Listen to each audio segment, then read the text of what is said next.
I want you to follow Body Issues over on YouTube by Pretty on Purpose, or you can catch the show wherever you listen to your favorite podcast. 931-615. Any tribe, stay alive. Yeah, look. Yeah, energy. Yeah, energy.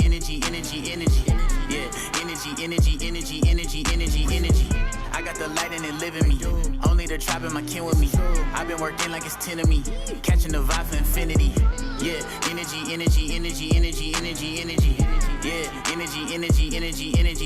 energy. I got the light and it live in me. Only the tribe in my kin with me. I've been working like it's 10 of me. Catching the vibe for infinity. Never say no to my boo. No. Baby, we boys and Ruth. Whoa. I might put gold on my tooth. Nurture your soul with the truth. I might just roll up. All right. Hey, listeners, welcome to the Body Issues Podcast. We're your hosts, Kamikaze Charles, Mo, and Shan. We are here to talk about life in the perspective of people of faith who are having to deal with our flesh at every turn. Sometimes we win, sometimes we lose, but we never give up. I hope you're ready. Let's have some fun today. Or listen close, we might be in your neighborhood today. Before we continue, go ahead, like, share, subscribe on our YouTube, follow us on follow our podcast on where we can find podcasts at, so you don't miss out on any of these juicy topics we'll be discussing on this show. All right. Thanks, Charles, for that. Woo! So, guys, I'm getting better. Yes, you are, Charles. Very good. Thank you. So, guys, major news events happening around our nation. First off, I want to give a shout out to Ron Isley. Yes, you heard me right. Mr. Ron Isley of the infamous R&B soul group Isley Brothers was setting out thirst traps. Okay, thirst traps. All over the internet.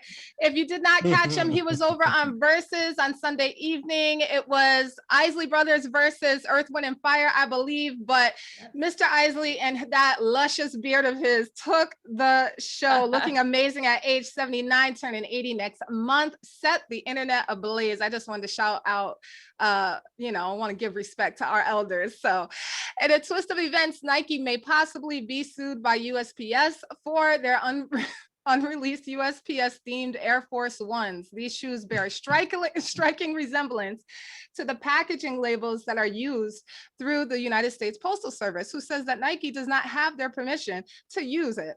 Nike has yet to comment. Oh my goodness, this sneaker drama is getting out of hand. Some good news for you guys. Diablo's Southwest Grill in Augusta, Georgia was broken into over Easter weekend, but instead of pressing charges, the owner took to Facebook, offering the vandal a job, stating, and I quote, "To the would-be robber who is clearly struggling with life decisions or having money issues, please swing by for a job application. There are better opportunities out there other than this path that you have chosen," end quote. He also left his cell number, told him to contact him, and there will be no police involved. Oh, heading over to the sports world, Paul Pierce. Mr. Pierce, you are fired. Fired. ESPN let former NBA star and current basketball analyst go 3 days after Mr. Pierce posted himself on social media drinking and smoking and relaxing with exotic dancers, along with some horrible tweets that were on the misogynistic side about his co-host Rachel Nichols of The Jump. Shortly after hearing the news that he was fired, Paul Pierce took to Twitter without an apology, posting, "Big things coming soon. Stay tuned. Make sure you smile." He had no apologies, no regrets. Guys, prayers up for DMX. Currently, at the time of this recording of this broadcast, he is laying in a coma on a ventilator in a hospital out in White Plains, New York. This is following a heart attack that he suffered last Friday, allegedly due to an overdose. A prayer vigil was held for him earlier this week. His children have already been flying in and visiting him. And, the prognosis is not looking too good, but we are keeping him in our prayers. And lastly, the Chauvin trial continues. As of today, Friday, this is day 8 of a 4-week trial. The state witnesses have testified against Chauvin, stating that the force that he used, it was just too much, it was unnecessary, and that was not a part of the training. The nation still waits with bated breath for the outcome of this trial. Shan, what encouragement do you have for us this week? Well, I have some good news. You guys want to hear the good news? We love Okay. good news. Well, the good news is you're going to get back more than what you lost. This chapter is called Make Room. So if there's anything you holding on to, anything that you're still, just not able to let it go, because you have to make room for new things. There are new things coming. Make room. All that other stuff has to go. So that's my encouragement for the week. You're going to get back more than what you lost. What's this chapter called? You said it's called what? Make room. Woo! The Make Room chapter. I like that chapter. So welcome I like to the that chapter. chapter. That's good. I like that. Thanks, Shan. No doubt. So, wow, we ran through. That was it. We're going on to promos already. Mm-hmm. Oh my goodness. Efficiency. Wow, we are so smooth with it. I love it. Come on, episode 6, body issues. All right. So let's go ahead and do some promo. Guys, Dear Me, What to Tell Yourself When You Feel Stuck by Mo Martin. That's me. It's available on Amazon for less than $10. You will have a step-by-step guide to help you clear your mind and set yourself up to reach any goal that you set. This book is great for repositioning yourself in life. What's that chapter called, Shan? Make room. The Make Room chapter. This book is for that Make Room chapter. Also, if you're going through a breakup, a divorce, trying to get through financial struggles, or just wanting to enhance your life in general, pick up your copy. Your future is waiting on you. Absolutely. Woo! Listen, first of all, before I even get into it, that's dope. That's a lot. You know what I'm saying? Got to celebrate accomplishments. But anyway, Amen. As always, you can find me on all my socials at Workflow, WERKFLO. You can find my website at www.work-flo.com. That's WERK-FLO.com. There you can find our media services. You can find music. It's a whole lifestyle brand, right? Clothing line. So follow me, check it out, get into it, holla at your boy. I love it. All right. And then guys, also don't forget that you can join the Facebook group Pretty on Purpose. And when I say guys, I mean girls, all my ladies, you can join that sisterhood of women who just want to help each other grow, see each other shine. That's over on Facebook. It is a private group and we are growing by the day. Every Friday night at 9 p.m., we go live to take a deeper look at how to be women of quality and what to look for in a man to know that you have found a man of quality for a healthy and unbreakable relationship. That's Pretty on Purpose over on Facebook. Absolutely. Spence? So, this is the part where you plug your Twitch. Wait a minute. We didn't even introduce. I was gonna say, have we even introduced him? He's just saying. Y'all are rude. Every last one of y'all is rude. I'm the worst because this is my husband and I didn't even introduce him. It was just a lot going on. Nobody so much pressure on me. Y'all were doing so well. You were doing so well. I was just waiting. I knew this was so suspicious because it ran too smoothly. Right. And I was like, just letting it come to me. I was just Charles is well behaved. That was clue number 1 that something went wrong. Anyways, it's okay. Introduce yourself, baby. Go ahead and introduce yourself, bro. I'm a Spence. I'm a Spence. No. We're gonna do this right, Spence. We're gonna give you the proper body issues. Welcome. Ladies and gentlemen. Okay, never mind. It's not. Ladies and gentlemen. All right. So that's Janimals. You got ranimals in the building. I'm off the list. Okay, Charles, your turn. All right. So I guess this is to atone for my mistake earlier because they definitely said introduce you and it just was not happening because I was so focused on getting it right. But you just stared at me, bro. I tried, bro. They elbowing me. I'm like, It was too much pressure, man. Somebody should have said something. But look, for all those who don't know, you know what I mean? He is a husband, a brother, an MC, a gamer, an overall instigator. Wow. My brother, Slow clap. Faith, sometimes, aka Spencer, aka the Spencer of Faith. You know what I mean? This guy. This guy, that guy. This is my husband. You know what I mean? I appreciate y'all.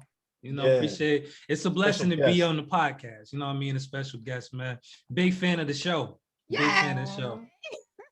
Yeah. You know what I'm saying? You can find me. So happy to have you on. Appreciate it, man. It's It's dope to be up here. You can find me on all my social media at _love-driven-war. It's all one word, _love-driven-war. And my YouTube is just love-driven-war, spaced out, love-driven-war. So yeah, come see about your boy. When you say spaced out, what do you mean? Love, space, war. Driven, yeah, space, all my war. social media is all one word together. Love-driven war. All right, got it. We'll make sure that we include all the information in the details below. Spence, you're on the show. So What's happy. Good, though? Yeah. What's good? I'm here. I've been waiting to get up here. Like, this was a surprise to me. I've been watching all the shows, commenting underneath the bottom. Like, I've been waiting. They didn't give me any time to prepare. So let's give some connections to the audience and some backstory.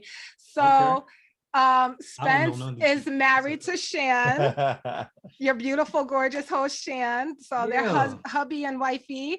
And then Spence is my new cousin. Hey, Spence. Hey. And now I can't explain you and Charles because what I saw before recording. Mortal enemies. I cannot. They're actually best friends. We just do it for the camera. No, I'm just kidding. You know what I'm saying? We're only friendly for the camera.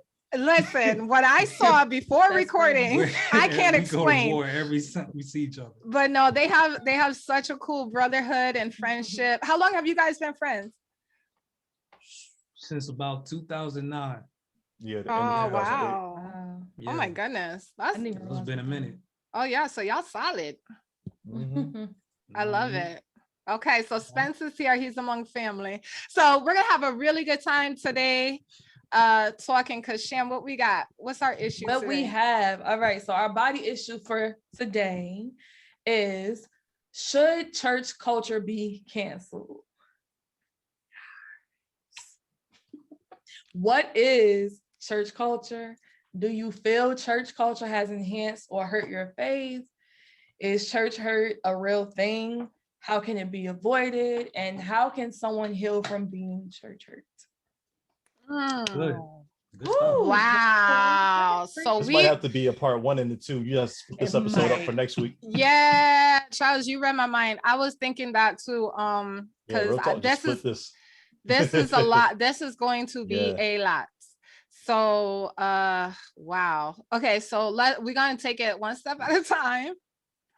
So the first thing was, should church culture be canceled? That was the first question. Should church culture? That is the body issue. Okay, that's a really good question. But I think that we should kind of go around. Here's the teacher in me is coming out. We should go around in a circle. And everybody should give their definition or their take on what church culture is. Because I feel like when you throw out that term church culture, different things come out. And people think of different things when they think of church culture. So qualify our statements. Yeah. I dig it. Okay. So who would like to go first? Sounds like you volunteered to me. No, not me. Not me. Somebody else. Charles, you go. Okay. What's the question one time? When you think of church culture, like what is church culture to you? That's what we're gonna start it like that. Okay, cool. Got you. Honestly, church culture to me is kind of any other culture. It's just how do you do things here, pretty much. You know what I'm saying? So that's what I see culture as, just how you do things in a particular subset or subgroup of people. Yeah. Okay. You like, Charles, I'm gonna just tell you right now, I don't like your vibe tonight. You being too well behaved. Oh, no, you listen, you asked me a question and I answered the question. And too quiet. Just give him like time. I'm not used to this. Warming up, it's coming. Okay. Answer the question. I'm trying to give people space to talk. But that really was just a short answer in general. It's coming. Okay. You know what I'm saying? Just wait until we get into the topipic. You know what I'm saying? Okay. This wasn't the juicy question. You know what I'm saying? All right. This was topical. It was surface. You know what I'm saying? We're getting there. All right. I'm checking. Okay. I was just checking on you. You feel okay? Okay. Oh, yeah, all right. All right. So I'm gonna shoot it down over to the married couple down here. You guys, what does church culture mean to you guys? Like when you hear that, what do you think of? Kind of piggybacking on what he said. Basically the way the way that the people in church kind of are or kind of act, music, like when you think of like what makes culture, so like music, what's funny in the culture, what's the language in the culture, like how do we talk, stuff like that. I'm so ready to get to like the other questions, so I'm just guys, we're warming up. That's my short answer. Shan, did you want to add anything on? So to me, I believe church culture is tradition. It's a lot of traditions and things that people do based off of what they've been taught, not based off of what actually is important. Like some things are okay, but a lot of the times I feel like it's just based off of, okay, this is what's been done for millions of years, so let's just continue to do this. That's church culture. Yeah, that's what I think. Shan, I agree with you on that one. I don't got nothing to say because I agree with that. Oh, that was a deep statement right there. Okay, so now that we've all established and kind of, on the same page, now we can go ahead and dive in. Go ahead. So what is it? Should it be canceled? Should church culture be canceled? I don't think church culture should be canceled. First of all, cancel culture in general is annoying to me. You know what I'm saying? Because people get their feelings about absolutely nothing and then want to start canceling stuff. I'm just like, bruh, stop. That's number one. Cancel culture is dumb. Like there are certain things that I'm like, yes, but the problem I have with it a lot of times is not necessarily what they're trying to cancel. It's the mentality around it. Because, before social media, like, in order you could formulate your own opinion a lot easier because you weren't being assaulted by so many voices and so many opinions. So now before you even have a chance to formulate an opinion, like you're seeing what the popular thing is, or somebody that you like or that you follow is like, oh yeah, I have this opinion. Even you've given it zero thought, but you're just like, oh, they feel like this, so I feel like this now. So that's the initial problem I have with cancel culture. Number one, you know what I'm saying? I don't like it for that reason. But with that being said, but I think that's the downside to it. I think the other side to it is that it gives a voice to things that are just not okay anymore. Like, can it be pushed too far? Yes, I agree with that. And that's why I said, like, I don't think that a lot of the things that people are trying to cancel are bad. I think that how people go about it is the issue. You know what I'm saying? Because you have a bunch of people who are ill-informed or uneducated, simply riding off the fact that somebody else said to do this. Even if it's right, why do you feel like it's right? If you can't explain to me why you feel it's right, or you see what I'm saying? It's a bunch of parroting that happens on social media. Monkey see, monkey do. You know what I'm saying? Whether it be good, bad, or ugly. I could ride behind it if people could formulate their own thoughts. But it's just the fact that people do what's popular and they don't even, you know what I'm saying? Like, that's my issue with it. Are you doing it because it's popular, or are you doing it because you really feel that? You see what I'm saying? I'm going to say yes, based off of Shan's definition or her outlook on cancel culture. I'm going to say yes. Yes, I feel like church culture needs, well, maybe not cancel, but it definitely needs some revamping. Yeah, it needs some reformation, but for sure. Yeah, but the way it currently is flowing, from my experience, I'm gonna say yes, it does. It needs to go bye-bye. Gotcha. I just wanted to quantify my statement before I started talking about cancel culture. But yes, I'm 100% agreement with you, because it's like there's a lot of stuff that's there that's just not conducive. Like, I feel like there needs to be a middle ground, right? I feel like on one hand, what happens, and this is where we stand now, right? On one hand, like, I'm not trying to say this in political means, but just simply in terms of polarization, right? So on the left, on the far left, you know what I'm saying, you have people who are upholding tradition and you can't break away from tradition, and this is how it's done, this is how we've always done it, you know what I mean? Like putting up the church finger that originated from slavery type stuff. Like you have one camp that's over there and it's like decency and order. That's what the guys is under that they put it in. But then from that, you spawned a complete opposite, where now you have a lot of people who are prophetic, you know what I'm saying, and prophetic in nature. And now they're like, do away with all traditions. And it's a new thing and God is doing da da da da da da. And I'm like, a lot of times there's really no basis or foundation for what it is they're talking about. They're just like, they're so over what happened that it's not really prophetic, it's reactionary. So now you have an opposite but equal reaction to what happened on this side over here. You know what I mean? Yeah. So there's really no middle ground. And I feel like there should be. Like Jesus spoke about traditions. He said, every time you do this, remember me, talking about communion. So tradition is not bad. Things that have been done forever are not bad. The problem is when they start taking away from your relationship with God and detracting away from the gospel. You see what I'm saying? When it starts interfering with those things, then it becomes an issue. Then I'm like, yo, okay, it can go. Basically, it can bounce. You know what I'm saying? Even if it's not my personal preference, I can still respect it if it's aligning with the word of God. You see what I'm saying? It's a lot of stuff in church I just don't bang with. You know what I'm saying? But because it's in alignment with the word of God, I don't have an issue with it. You know what I'm saying? I'm like, yo, let it rock. For example? So there was one, so an instance of that, I believe, is we were in New York one time, right? Just for example, we were in New York, right? And this wasn't necessarily like a biblical tradition, but they when we got there, they were like, yo, take your earrings out. You know what I'm saying? And we were like, you know, initially it was like, why, for what? Like, why are we taking our earrings out? Like, that ain't us, you know what I'm saying? But they were saying that they had some people in church who basically were, you know, they were, what's the word I'm looking for? Basically, I think they were old, corny. Not that. Not exactly. Oh, yeah, they were transitioning from a homosexual lifestyle, right? And for whatever reason, I'm not sure. Like I said, church culture, I don't really understand what was going on there. But they were like, certain things were triggering. You know what I'm saying? And I was just like, okay. You know what I mean? I didn't understand it. I was just like, whatever. But, you know, again, going back to that scripture, you know what I'm saying? If meat offends your brother, you know what I'm saying? Then who are you to eat meat? Is it that serious that if somebody's going through something that I have to keep this in, or I have to do this in order because I feel like it's dumb? You know what I'm saying? Did I feel like it was dumb? Absolutely. But once I understood the purpose, I was like, well, okay. You know, it was more of a concession because this was something that was important to them, rather.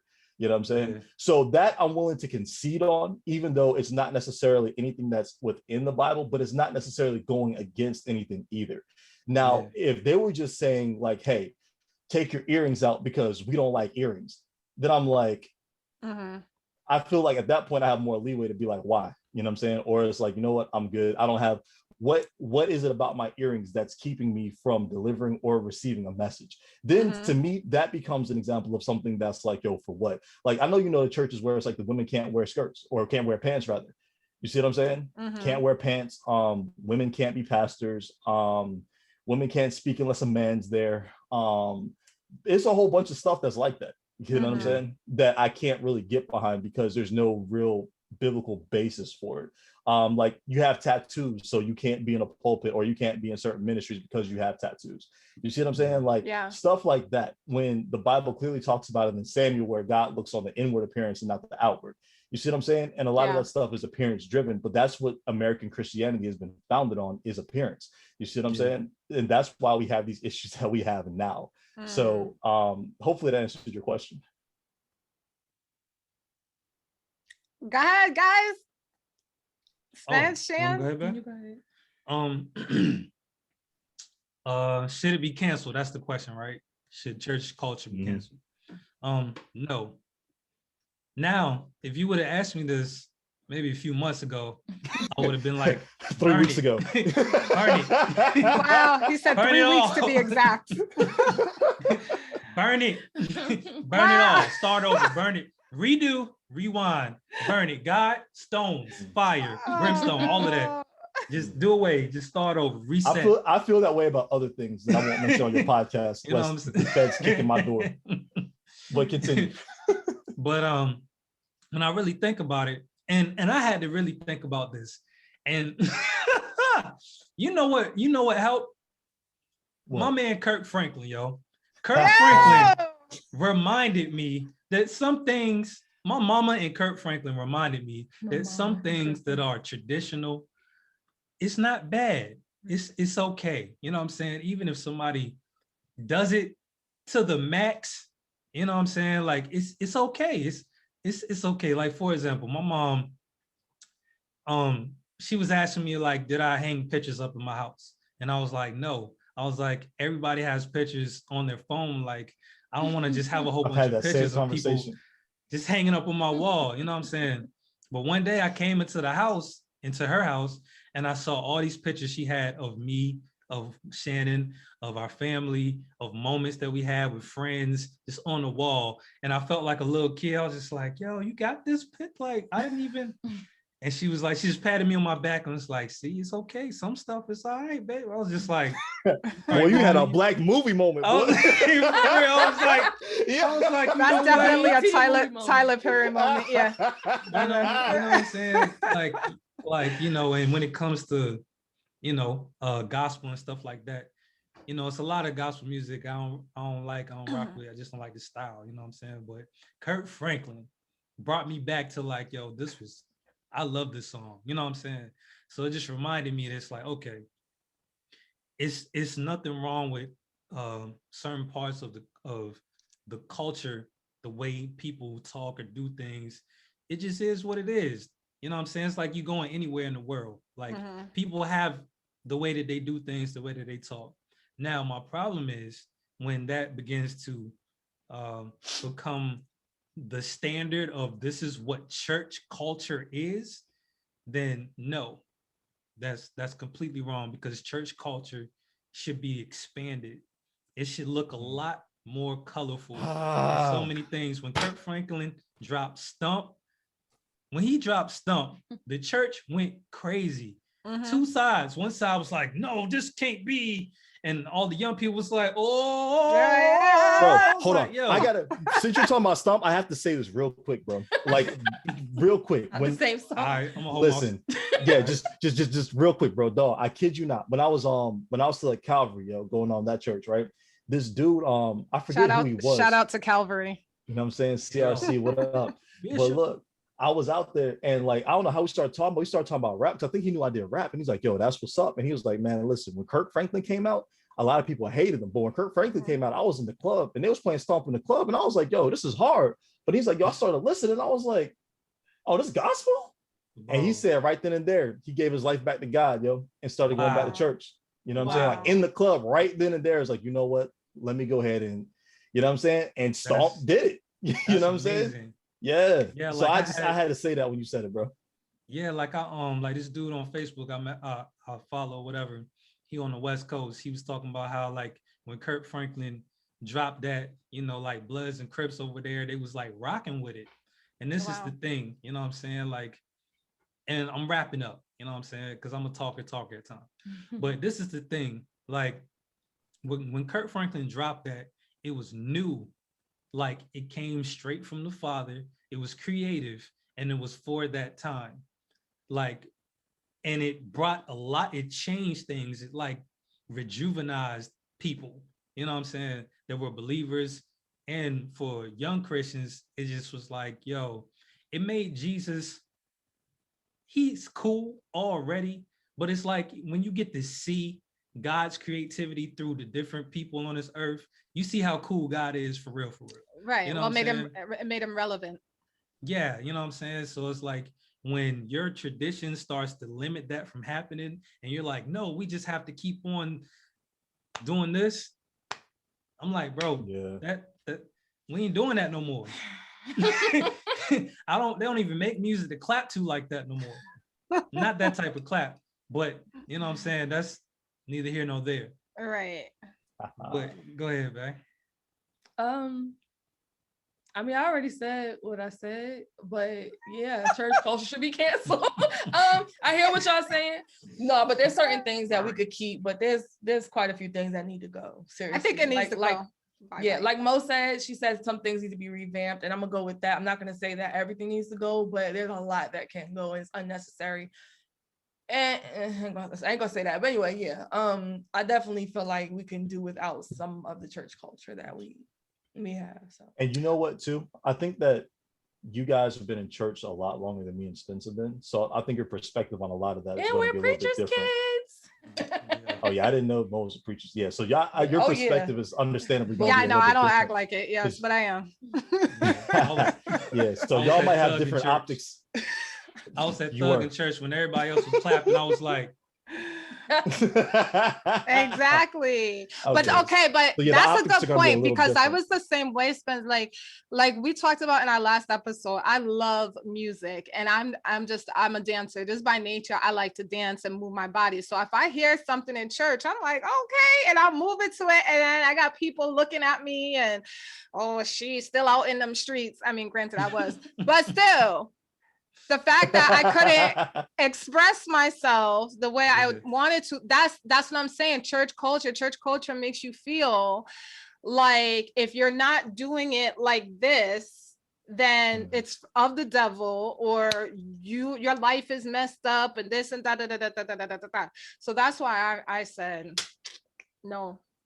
So I'll give an example of something that really like irritated me about church culture. Like my mom, for a long time, because we were like Pentecostal, like so my mom was like wearing skirts, and I was like, okay, mom, whatever. But when she realized and got the revelation that this is not important, like me wearing a skirt to church has nothing to do with anything. I know people were looking at her crazy, but she was like, I'm not doing that. No, we're not doing it no more. So that was that. So I was like, okay. And I know people looked at her crazy for that. But then like me as an adult, like I will go to church and like people are wearing, I'm not trying to be funny, but I'm not 90. I'm not wearing a floral grandma dress to church. I'm not a grandma. I don't need to do that. Go shout out to the grandmas. I'm just not one. The enunciation on floral just showed how disgusted you were. Floral. I like floral things, but I'm not doing it. We ain't doing that. It got to be a certain way. But anyway, so I would go to church and I would like dress a certain way. And I had like older people or people who've been in church a long, long time. I've probably been in the church longer than them, but according to them, because they're older, whatever. And like would say stuff like, oh, you look nice today. Oh, you dress like one of the housewives of Atlanta. Like, why would you say that to me? Said that? Said that? A minister said that to me one time. And I was like, and you wearing a grandma wig and looking crazy and your wig sideways, but I'm not going to but she knew who they were. Church drama. That's what I was going to say. How do you know? All I'm saying is she was watching. Right, but that's the point. Like all you had to say was I look nice. You didn't have to do all that. And that's my point. Like that's what I'm talking about. Why does that matter? Like I don't gotta look like you. You comfortable looking like a grandma because you are, and that's fine. I'm not. So it's just like, I can't. Certain things I just can't. I'm sorry. I think the biggest issue I have with church culture in general is the fact that they forget how complex humanity is. You know what I'm saying? And I think that we've all been caught up in that at one point in time. You know what I'm saying? But it's like once you get older, you start to understand nuances and, you know what I'm saying, just how things are in general. It's like, oh, okay. Your understanding just begins to broaden. You know what I'm saying? And it's like, you have more patience, you have more grace for people who are in certain things, and you can just be real. You know what I'm saying? Like the conversation of just sex in general, the fastest way to offend people is to start talking about sex. You know what I'm saying? I promise the room will clear and it's going to be wild. You know what I'm saying?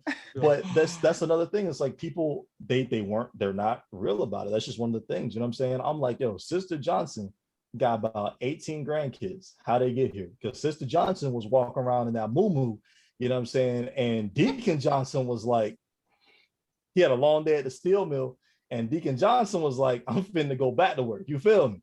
You know what I'm saying? So I'm like, you acting like these things don't happen. There's the Charles that I've been waiting for. There he is. Yeah, you know what I'm saying? So I'm like, welcome. Man. Hey, Charles, how you been? You know what I'm saying? I'm Gucci. But that's what I'm saying, man. It's like things that are like real life topics the church strays away from.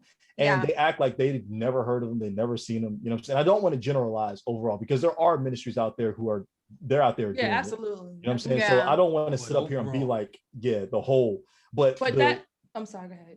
Yeah, I mean, just finish that up. It's like, but you do see that, I mean, God is tired of it because you see how many prominent ministries are crashing and burning. You know what I'm saying?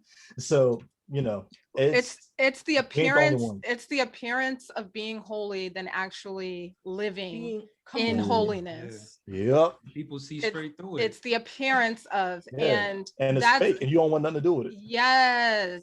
And that's the thing. Like, and the thing was like what was said to me, like I just shared. it made me like, dang, do I look like it made me feel that way? Like, and I'm like, I was good. Like, I had a great time. I was like, I heard the word was good. And then now you say something like that to me. And I'm like, here comes the thoughts. Yeah. Now it's like, okay, now I can't dress like this. And I didn't have anything crazy on. That's the thing. But it was like, you know, I was like, I don't know. I was in my 20s. Like, I'm just like, I mean, I don't know how you expect me to look, but it wasn't like anything was hanging out or, you know, anything like that. So it was just like, it just made me feel away. But imagine if you say that to someone, because I've witnessed people saying things to people who were visiting the church and stuff like that. Like, you can't do that to people because it'll make people not want to come back. Right. And it's not a specific church, but I just mean that in general, like in churches, some churches I've visited and that I also attended. It's just like, we can't do that to people, like, honestly. Yeah, sorry. I was gonna say that sounds like a really good segue. You know, me and my segues into the next point about what was the next point about being church hurt? Was that the next point? Do you feel like church culture has enhanced or hurt your faith? Right. Well, we all kind of. Go ahead. We all kind of unanimous decision, but it definitely played a part in destroying faith. Definitely, because this is the thing, like, and I feel like believers have a hard time separating the way we do things as culturally with God. You know what I'm saying? Like, it's like I'm supposed to play the tambourine because God wants me to play the tambourine. Tambourine is in the Bible. A beat machine, you can't play that. That's not in the Bible. It doesn't make sense, you know. But like, those things will, like, to a new believer, they'll start thinking, well, if God sees me like this, then I can't even. This is what I feel in my heart as far as my gifts, and this is what I'm created to do, and I can't even do this. Then yeah, it'll cause you to lose faith in God, you know. And a lot of people walk around like that, bruised, you know, and it's like, you can tell that's, I mean, when I hear people mention higher power a lot, it's like, because of that hurt, they still have a love because they still want to connect to something, so they just go with the higher power route. You know what I mean? In my experience, I can say personally that church culture, churchy people, all of that definitely made me hate church. I got to a point where I just didn't even want to go into the building anymore or be around anybody that was like that. And so I found myself connecting with people of the world, quote unquote, more than saved people. And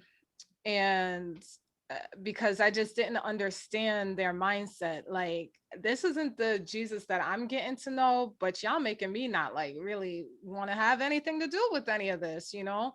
And so it caused me to kind of put everything down and kind of walk away, to be honest, and start to take that path, like Spence was saying, of, you know, the higher power, or like, I know that there's a God and I know I believe in Jesus and stuff, but that church, I'm not, no, you know, I was like Peter out there, you know, like, who, no, I don't go church, ew, church, and I don't do that, I don't believe, you know, just because of the way that I felt and my perspective of being treated. And it took me a long time to heal from that.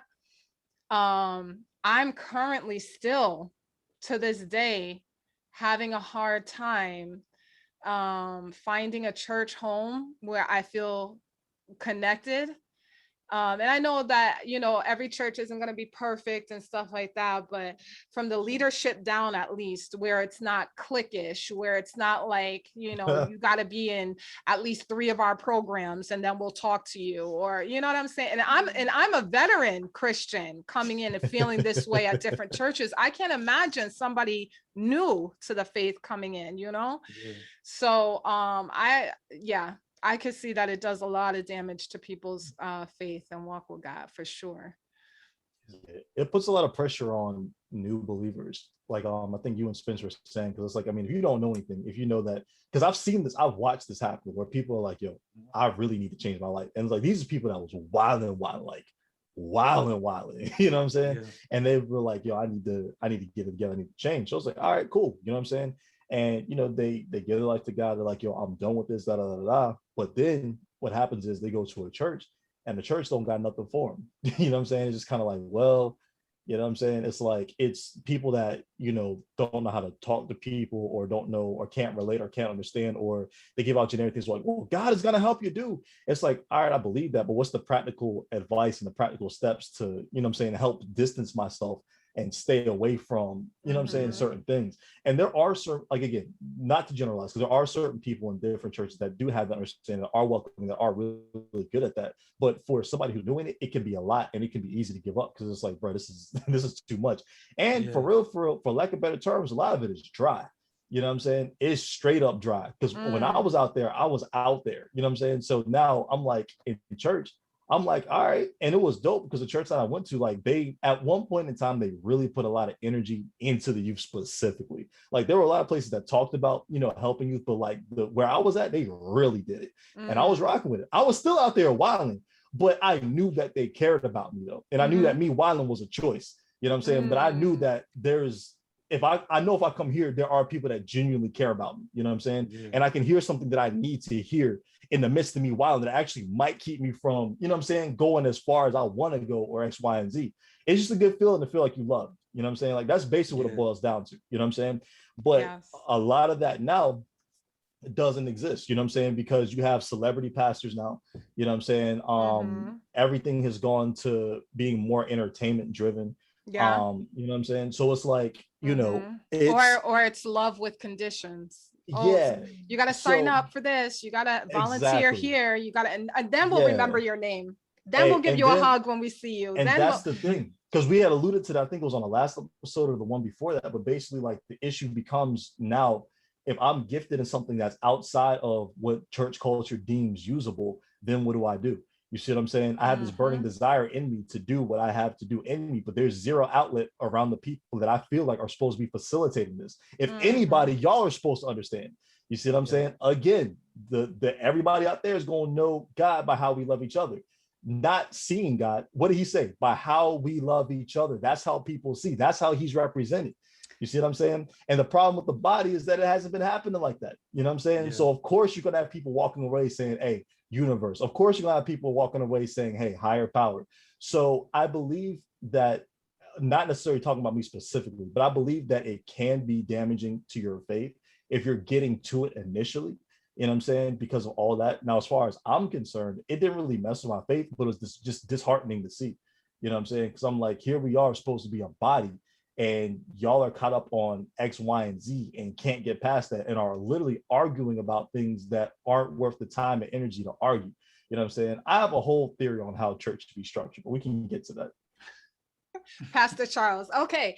So I do want to give a shout out though to a church, because I don't want this episode to seem like we're just bashing churches and bashing and stuff. This is more of the ideology behind, or looking from the perspective of somebody new to the faith, coming into this faith, or maybe even wondering, maybe they're not in it yet and wondering if they should get involved. You know, some things that we've noticed that need to be more helpful to those kind of people. But I do want to give a shout out to a church that's here in the area where I live in. I guess is it considered Kissimmee or St. Cloud, Florida? I don't know, but it's called City of Life. And this pastor, I cannot remember his name right now because I just pulled it out, you know, off the top of my head. City of Life in Kissimmee, Florida. Amazing for creatives. I mean, I'm talking about, they put on movie productions, actors, dancers, singers. I mean, they do concerts, they make movies, they make plays. You know, the pastor's into all of that. So he feeds that energy in his church, and his church is filled with young people, people that are in the arts, people that are, you know, in music, in all of that entertainment and everything. They all go to this church and they have a ball. And I love the fact that the pastor encourages their gifts and then helps them use it for God's kingdom. Because I think we kind of talked about that last week, where we've got these gifts and where it might be in church homes where they're like, that's a little too out the box. And then we feel like pushed out the door and doing things a different way rather than using our gifts. So I wanted to give that church a shout out. They're awesome. Word. Shout out to y'all, man. Yeah, they Shout really out are to amazing. y'all. Salute. For real. Big ups, man. Big ups. So Shan, what's the next point on the list then? Okay, so the next point is church hurt. Is it a real thing, and how can it be avoided? All right, so before we dive into that, I think we had from the artist, Christian hip hop artist or hip hop artist that happens to be a Christian. I don't know how y'all like to say it, but Lecrae of Reach Records. Let me see if I could pull it up here. He made a post over the week that kind of went viral, or was pretty popular. Guys, is it in our group chat or was it in the personal chat? I want to pull it up. Shan, I know Shan. Did I share it or Shan share? Who shared it? I don't even know. Oh. Okay. Why? You said it was me? Yeah, you shared it. Thanks, Charles. Charles will back me up. Okay, I got it here. Stuff. So he posted, he said, "I love Jesus, but I'm not churchy. I used to be embarrassed by that, but now I realize it's okay to love God, but not fit in with church culture." Then he went later into the comments to say, "Churchy isn't the same as church. I love the church," meaning the body, all, brothers, sisters, and everything. But the songs and styles, oh man, I cut it off. I didn't even see that he had written more. So anyways, he's basically saying that he doesn't consider himself churchy. Now, I don't know if any of you guys follow Lecrae, his record label, all of that, but this is a battle that he's had going for years. And I believe maybe 2 years ago, he kind of put everything down, just like I was saying. He kind of walked away from God, walked away from the faith, walked away from everything, because he said that church people, quote unquote church people, not Christians, churchy people, were making him feel horrible, and that they were tearing him down like any chance that they got, because he wasn't fitting the molds or their molds or whatever. And so he had to kind of rekindle his relationship with God. Now he's back stronger than before, but he likes to put that out there a lot, that he's not churchy. He loved God, but he's not churchy. I love that statement. I feel like that statement is me. I love that statement. I agree with him. I definitely agree with him. You know what I'm saying? I got my thoughts about Lecrae too. You know what I'm saying? I love him as a brother in Christ, but it's just, But no, well, talk about it. Like, why? What's your? Why? Because when Lecrae came out, even wait for me to get it all. Nah, because when Lecrae, this is the issue I have with Lecrae. You know what I'm saying? Because go ahead. So first of all, you know what I'm saying? Again, shout out to Lecrae, because Lecrae, despite everything, I mean, he's still out there doing it. You know what I'm saying? Lecrae pulled. I'm gonna say Lecrae pulled me back into my faith again, because I was out there. I was out there. There is no hate here. As a brother, I'm like, look, keep making music, keep doing what you're doing. I'm in full support, all of that. But I had an issue with Lecrae, and this is why. So the thing is that, back when Lecrae was like, heavy 116, everything like that, blah, blah, blah, blah, blah, right? Cool. Everything's good. You know what I'm saying? So what happens is he goes and then he starts, crossing over to the world. Because I mean, at that point, what he did, just from a marketing standpoint and a business standpoint in general, what he did at that time was unprecedented, because that was before streaming really popped off. And he ended up #1 on the charts. And the whole industry was like, bruh, because this was around the time where the gatekeepers were just starting to lose control, but they really hadn't fully lost control yet. You know what I'm saying? So now he starts to get that attention. Now we're all like, yo, 116, boom, go out to the world, right? So me personally, I don't have any expectations. I'm not expecting my mans to go out there necessarily and be like, yeah, Christ crucified. I mean, if he wanted to, cool. But I get it. You know what I'm saying? I wasn't that far removed from it. You know what I'm saying? Right. So I'm like, hey, however, you got to go out there, whatever, man. You know what I'm saying? Whatever music you want to make. But I'm like, when you talk, represent. Lecrae, in every single early interview he did when he first came out there, like, I get it, because it's one thing to be like, hey, you know what I'm saying? I'm non-threatening, I'm non-confrontational. And I understand approaching like that, because so many people have had those antagonistic experiences with church. So I get it. Just turned off. But what my boy did is what he did was the equivalent. Lecrae is like 6'6" and like 200 something pounds, big dude. What he did was the equivalent of him trying to hide behind a light pole, like couldn't nobody see him. You know what I'm saying? Because he was in these interviews and they're like, yeah. So God and Jesus, right? He was like, well, I mean, if that's what you know what I'm saying, it's just, I'm like, bro, what is you doing, bro? Like, what is this? Yeah, I'm like, bro, this is your opportunity to get up here and at least not even, you don't got to be raw with it. You know what I'm saying? Just be, hey. And a lot of people use the example, well, you've never been there, you've never been in that position, da, da, da. Listen, it don't take a rocket scientist to be like, if this is what I believe, speak on it. You know what I'm saying? What you scared for? You see what I'm saying? And your whole brand was built on that. You know what I mean? And you can't even dress it up and say, well, I'm just trying to be tactful and da da da da da. No, because they won't even attack. They won't even, like, in one interview in particular, you can go back and watch when you get a chance. He was on the Breakfast Club. Like, they won't even asking him questions to try to, like, people try to play you and try to pick at you. Right. You up, they weren't even doing that. They was just like, so they was asking genuine questions. Yeah, bro. And my man was dipping and dodging. And I'm like, bro, what is you doing, bro? This is not why you came out here. So then what happens is, what he's talking about, the church, there was like, wait, what? And there were some people that were just like, okay, you're just out there to be out there. But it's hardcore fans and mess with them because it was like, bro, like, it's like he didn't give anybody a heads up or a memo that this was what was about to happen. You know what I'm saying? So not only I'm gonna interrupt you though, because here's the thing. This is what he does for a living. All right. He's a musical artist for a living. Yeah. And this is my interpretation of it, is that he is also a Christian. He was being branded as a Christian artist. He never put himself and said, I am a Christian artist. I think he was just being branded as one because of his belief. His own, Mo. His own brand was 116 Unashamed. That was his own brand. Okay, so, but here's the thing though. Like, and I say this to people all the time, you got people out here that do all different kinds of things, right? For work. Yeah. I'm a teacher. I'm out here like, I'm out here representing for all the Christian teachers out here. Hallelujah. Thank you, Jesus. And no, I go and do my job and that's it. Like, as a teacher, right? Right. So what subject do you teach? Everything. No, I'm sorry. What subject do you teach? English, reading, writing. Okay. So are you a teacher in general or are you an English teacher?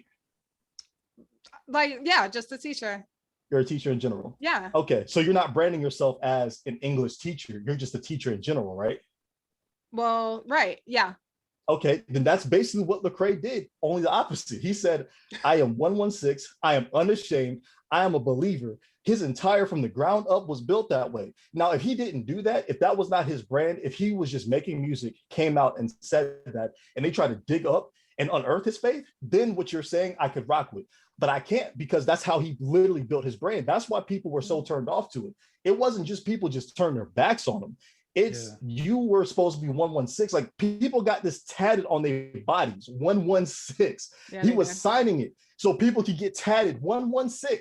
And you go out to the world and you look ashamed to talk about Christ when they ask you about him. That's crazy. You built your whole brand on that, bro. That's how it appeared. Definitely. Do you think this was a time that when he was struggling, maybe? Yes. With his own, that he was struggling with his own faith? Yeah. I mean, this is like, you know what I'm saying? Like, it's like this, like say like you're a leader, right? You know what I'm saying? Regardless if you feel like people are trying to make you a leader, you're naturally doing what you do, you're a leader. Lecrae, for a lot of us, was leading the way. It's like the general. It's like, yo, this is somebody that's a hero in the faith for urban kids that did not even know you could rap for God. You know what I'm saying? And not only that, but and he was dumb nice. Right, and made it like, like you weren't embarrassed to be like, yo, you heard of Lecrae? Listen, you would play him for your homies in the car. And they would be like, yo, this is hard. You know what I'm saying? And he didn't sound like anybody else. Right. And to go so hard where he helped raise up an army. And it's like he was leading the way. And we went out into the middle of a field and he looked back at us and then he was like, all right, I wasn't supposed to be here. Y'all made me this, I'm out. And then he just walked off. And it was just like, we got our swords out, our vests. And we was just like, sorry. Bro, and then he was talking about Christian rappers. We fighting each other. People trying to defend him. And then people trying to, like, nah. when they were like Christian rap was whack, he was like, yeah, I can kind of see that. Bro, you had Andy Mineo and KB on your label at the time. Why you ain't plug your artists? Mo, these are amazing artists. It's not amazing even artists. I this love is them. why I'm so I love passionate them all. about this, because I'm like, bro, okay, come but on, listen, bro. He's human. Yeah, And he turned it around, and he puts on so many artists now, and a lot of young guys. Like a lot of our intro music is a lot of the people that he's mentored or pulled up, or Andy has, or KB has, or whatever. So I mean, he's turned it around, and like I said, it was unprecedented. Like no one's ever been in that position before. I'm not giving him any excuses for that. I will not. I can't. No, there is no excuse. I tried, Lecrae. I tried. No, as a believer, you gotta represent. I don't care what industry you are. I don't care what you're doing. If you're a believer, you gotta represent. That's just hands down. It is what it is. You don't gotta be rah again with it, but you gotta represent. Do you feel like Lecrae owes everyone an apology for that? I don't know if he apologized or not, but he should. No. I'm like, look, I don't personally. Look, the man is doing great now. He's since done on his journey, whatever. He's amazing, but at the same time, listen, you can't, as an artist, you know what I'm saying? And this is kind of more the territory that I'm in. As an artist, you can't shirk the fact that you do have a responsibility to people. You know what I'm saying? Yeah. Like as an artist, you're responsible for, and you hear people say all the time, I am responsible for what I do. I'm just putting out art. That's a lie.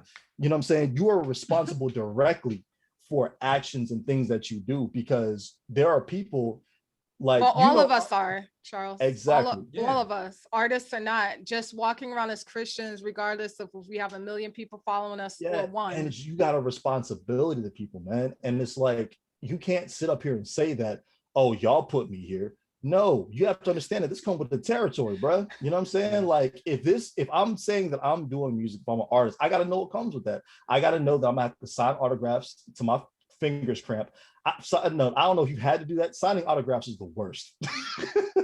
So that's you got ugly handwriting like it's all gravy for like the first 5 people, and then after that you're like, signing autographs sucks. So let's just get that out the way. But you have to sign autographs. Guys, in the future, do not ask Charles for an autograph. Nah, be like like Miguel. You said a stamp. Look, hey, DocuSign, bro. DocuSign. Pull something up and let me just sign. Oh my God. But I'm saying, like, I'm not, again, straight up, I got nothing but love for Craig. You know what I'm saying? Craig's my dude. Don't Waste Your Life was probably my favorite Lecrae song. Don't Waste My Life came up at the hype. That's a good song. When I was talking to Spence, really like the reason why it hit so hard is because there was a time like when we were like heavy in like Christian rap, like Lecrae and 116, they were right here, you know what I'm saying? And like where we were about to be at was literally right there, you know what I'm saying? Like we were one project away from like national attention, because we were starting to get like attention from everywhere, you know? And then stuff blew up, you know what I'm saying? But like at that time, like we were really starting to make like noise, and we were like, but it won't no hate for Lil 116. It was like, yo, finally somebody made it. Because you got to understand, like when I came up, I'm listening to Dipset, Lloyd Banks, G Unit, you know what I'm saying, Juvie, Cash Money, all of them, you know what I'm saying? So when I came over to God and was like, you know what, let me fall back on what I'm listening to, I ain't have nothing. And I didn't have anything for a long time. So for a long time, it was just extra dry. You know what I'm saying? So now, finally, because Spence had put me on to Trip Lee, I had heard of Lecrae, but I really ain't know too much about him. I love Trip. Trip, listen, Hedonist is my jam. I bang that to this day. Wait, which one? Hedonist. I don't remember that one. That's his hardest track he's ever done in life. But Trip Lee is dumb hard, yo. But see, the thing is that I remember distinctly, I was in a mall parking lot, and I had a radio station turned on. It won't even, you know, gospel. Again, I don't really like gospel music. So it's a regular station, and I hear Jesus music come on. And I was like, I'm tripping. I'm like, that's Jesus music? Is that Jesus music? I'm over here stuttering. I'm like, oh my God. I was like, yo, finally, you know what I'm saying? Finally, my man cracked over to mainstream. And this is why people were so upset. He cracked in the mainstream without having to compromise who he was. You see what I'm saying? So now it's like, bro, keep doing what you're doing, because this is what garnered you to success. You know what I'm saying? You might have to make minor modifications here and there, but I'm like, bro, you don't have to change up your whole MO, because we rock with you. You know what I'm saying? We're the ones that got you to this point. The church, literally, he did what Tyler Perry did, yo. Tyler Perry rode the Chitlin circuit until he got on, he made so much money, people had to pay attention to him. Lecrae did the exact same thing. Chitlin rode this circuit is similar to like the Cannes festival, for those who don't know what Chitlin circuit is. Thanks for the clarification. You know what I'm saying? For all welcome. the viewers who didn't know, break it down for them. But that's what I'm saying, man. And I'm like, even just to kind of to tie that into church hurt, right? You know what I'm saying? Like all that being said. And I mean, I just, that's how I feel about it. You know what I'm saying? Like, feel free to add anything else. Yeah, you went in, Charles. Yeah. But well, go ahead and say what you got to say. Yo. This is an honest, go ahead, guys. I mean, it's an honest conversation because it really affects us. Like, we're all believers, we're all Christians. And so the way I see it may not be the way you see it, may not be the way Spence and Shan see it. So I thank you. Thanks for sharing your point of view. Go ahead. Spence, Shan, did y'all want to jump in there? So let's read. Can you say that point again? What was it again? Is church hurt a real thing, and how can it be avoided? Yes. So, yes. Okay, go ahead. Yes, clearly church hurt is a real thing. Clearly. I feel like everyone in right here in these squares have experienced it. So yes, for sure. Shan, can you explain church hurt? Because I saw something that really hurt my heart. I saw somebody that is a fellow believer post up like maybe 2 weeks ago, something to the effect, that's not verbatim, to the effect saying like, I don't understand. I need somebody to really help me understand what church hurt is. I think it's that person's own fault. I don't know why everybody want to blame people in the church and blame God and then walk away like that doesn't even make sense. That's not logical. And this is a fellow believer. But then the amount of comments and people that were liking and loving the post, and I was like, that's their church hurt.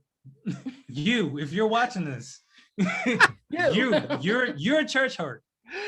You are the definition of church hurt. That's all I want to say. Yeah. So church hurt is basically when you are attending church and some of the things that are done, maybe something some people are saying, the way they are doing things, and you're just like, yeah, I'm not feeling this. And then you leave and then something else reminds you of that. And it's still like residue on you. Like, you're still like, okay, and you're just mad about stuff that will come up years later, like things that you didn't even know you were still upset about. Like, you're not letting go because it's hurt generally is pretty deep. It's not surface level. Like, when you're hurt, it's like, I'm hurt, like this really affected me. Yeah. So like I was just saying about what someone said to me, and then there's a bunch of other stuff too. It made me like, okay, like you said, Mo, I'm good. Like, I'm good. And it's some of it is pride. Some of it is just like, I'm just not, whatever, I'm good. But a lot of it is simply, hey, this really hurt. And no one acknowledged my hurt. Like, and even like someone like me who said something like, this is hurting me. I'm letting you know, and while I'm here, this is bothering me. I don't like this. I don't understand this. Can you explain this to me? Or whatever. And it's just like, well, that's just the way it is. Yeah, just get pushed to the side, swept under the rug, like, shh, like you're a child, like, right. Don't worry about it. And that's the problem. And I think a lot of people, especially, unfortunately, like people who come into a church, no matter how long they've known Jesus and all that stuff, but they come into a church and they're new, that generally kind of happens. Not everywhere, it's not a blanket statement, but like in some churches, they're just like, well, this is how it is here. Sorry, like I don't know what to tell you. Like, but someone from the outside coming in is letting you know, hey, this is an issue. Like, this is something maybe no one else was bold enough to say to you, but I'm telling you that this is hurting not just me, but the church itself. You know what I mean? And so then you just like, well, since they're not gonna listen to me, I'm gonna just go ahead and leave. And that's what happens. That's why a lot of people unfortunately have left the church, because it's like, I don't feel like there's not a safe space for me. I don't know who to talk to. Yeah.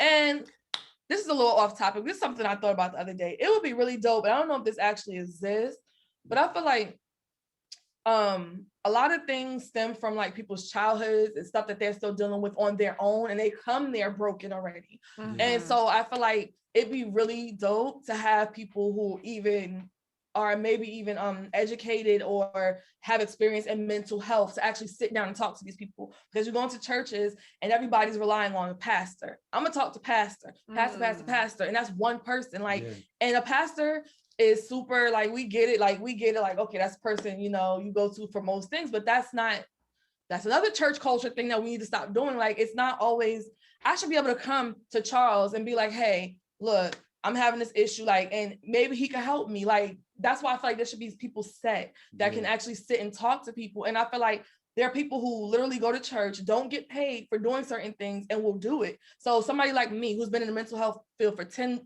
years, I can actually sit with people and talk to them. You know what I mean? Like, and wouldn't mind doing that without getting paid. Like, you don't have to pay me to do that. It's something that I'm gifted with. It's something that I'm experienced with. You know what I mean? So I think that would be really cool. And I know that was a little off topic, but I just wanted to say that. No, it's not. Because church hurt is really like a lot of stuff to unpack. And I feel like people really it is a whole lot to unpack. And it's funny that you touched on that, because I wanted that to be one of our episodes talking about mental health within the church.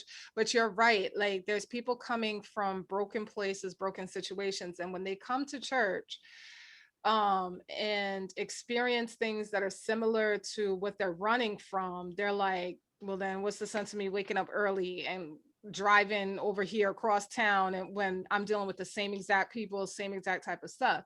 Now, with that being said, though, that does put a lot of pressure on people just being people. You know what I'm saying? Like, just because you're walking into a church doesn't mean everything is supposed to run perfectly and everybody's going to treat you perfectly either. So there does have to be a balance in there. But church hurt is a real thing for sure. Yeah, it really is. And how can it be avoided? I think kind of what both of y'all were saying, like, because I can understand two sides of it. So, I mean, I definitely agree with what y'all are saying for sure. And I know there are some people out there who might be like, well, if you're hurt by a person, how do you attribute this to an entire body? Like, how do you attribute this to, you know what I'm saying, a whole church when it's just one person that hurt you? Yeah, people do that all the time. And ladies with men. Yeah, all men. I think that's what true. it is, I think what's I think what's a little bit different though is because, like, if I say something to Spencer, he says something to me that upsets me, it's in no context of a greater thing. You know what I'm saying? It's simply a one-on-one relationship. We have an issue. You know what I'm saying? But I think that why it can be church hurt, even if it's one person, is because this person isn't just a person. This person is representative of a greater structure. You know what I'm saying? I do think that you do have the personal responsibility to understand that this could be a one-off individual situation. I don't believe in throwing the baby out with the bathwater. You know what I'm saying? Like, you know, if this is just one person that's a butthole, I mean, it's just a butthole. You know what I'm saying? Okay. It's, you know what I mean? But at the same time, it's like, if there is a repetitive pattern, if there's more than one person, if this is a systemic thing, if this is, okay, I go to this department and it's the same way. I try to do this, it's the same way. I try to do this, is the same way. And then at that point, then I'm like, okay, I can consider it being church hurt because of the fact that it's like, now you have tried to serve this institution, or this institution has wronged you in, you know, so many different ways. Or like, for example, like, you know, let's say your church says they pay bills, right? And you need a bill paid. You know what I'm saying? Like, you know, some people aren't, when it comes to finances in general, some people just aren't that financially literate just because they've never been exposed to a lot of things. So it's like, now, if you have somebody who needs help and needs assistance, it's like, yo, are you going to be patient with them to help them fill stuff out? Or are you just going to be like, yo, fill this out and do this? Are you going to be like cold and just be like, do this? Or, you know what I'm saying? Like, or maybe somebody look down on them because it's like, oh, you need assistance, or not even help them. Exactly. Now, things like that, that's directly tied to something an institution is supposed to do for you, then I can completely understand, okay, yeah, this is church hurt. You know what I'm saying? Like, if Sister Shirley came up to you and was like, yo, you know what I'm saying, you look like a hoe, you know what I'm saying, put some clothes on. It's like, yo, not only is it offensive and you can get punched in your mouth, you know what I'm saying? Because I know women that do it, you know what I'm saying? It's like, but she does not represent the greater whole, you know what I'm saying? Like, but again, if Sister Shirley and the whole deaconesses board is like, all approached you. Well, I want to say though, that in my experience, and some people I know, I can't speak for everyone, but in my experience and people that I know, it was a number of things that took place that created church hurt. Because like I said, I've been in church since I was since day one on this earth. Nah, but seriously, I've been in church my whole life. And like, honestly, for me, it was just like, being mature enough to sit back and be like, hey, that's not right. And hey, that's not right. And hey, that's not right. But before being like, I'm just gonna walk away from this, I literally was like, okay, let me have a conversation with someone before I just, because you don't want to just make a decision out of emotion. You know what I mean? You want to make sure you're like thinking about things, you pray on things. And sometimes for me, actually walking away actually helped me. I'm just being honest. Like for me, I sat with God, and that was the most powerful, like a most amazing time I had, well, the best is yet to come. But at the time, it was just like that relationship and that bond just got even stronger because all the noise, you know what I mean? I'm not encouraging anybody to walk away from your church, nothing like that. I'm just saying for me in that time, it just kind of like, I felt like God wanted me to himself, like literally, like, I just need you to sit down for a second and just spend time with me. So yeah, usually from what I experienced and from what people I know, it's not like just one person said something to me, but there are people that are like that, and that's a little extreme. But you know what though? And even further than that, go ahead, bro. I'm just gonna jump in there. And even further that's all than you that, have to do on this show. You know what I'm saying? We have this type of relationship, so we understand. But even further than that, like some people, their church hurt doesn't derive from offenses. Some people were molested, some people were raped, some people were abused physically, some people, as children, a lot of that's happened. And that's deep because this is your first community of people that are associated with God, and male figures, father figures, so I think one thing that'll help avoid those type of things is a higher accountability within the church. Boy, you said the A word. you got to, man. Accountability, man. You know what I'm saying? Boy. Real accountability. That's so real, Spence. That's so good. I love, because I was gonna get into that too. That is outside, and Charles, you touched on it too. That is outside of just like, oh, somebody was mean to me or said something mean. Stuff goes further than that, but so much deeper. Oh my gosh, So like, what would you? How do we help those people? Because it's disgusting and disgraceful, if a person was violated in any way from somebody representing to be a Christian, because that's not what we do. But how would somebody get over that, or not even get over, but like to heal so that they can be a part of a healthy body of Christ, because it is needed. We do need our brothers and sisters. Therapy. I feel like, again, people try to separate like Christianity and mental health. Like, no, like God literally gave people the ability to help people in that way. And I feel like, if you have someone talking to you and God is, God uses people for stuff. Like, I mean, someone to sit down and talk to you about that, because there's no way you're just going to be able to talk to your mama about it, or you're just going to be able to talk to some friend. Like, I mean, you could, but realistically, you're probably going to have to really you're going to have to unpack all of that stuff, and it's going to take for someone to really sit down with you and to kind of know what language to use, kind of like where to help you and what areas you really, really need help. So there's nothing wrong. I say this all the time, please, if you can, go to therapy.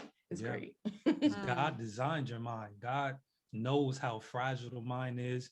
That's why we have the word and so many different people telling us to depend on prayer and to hold each other accountable and to make sure that we're close and showing each other brotherly love and being in the spirit. Because a lot of that will help avoid those type of things. When like Paul was a person that warned us about snakes coming into the church.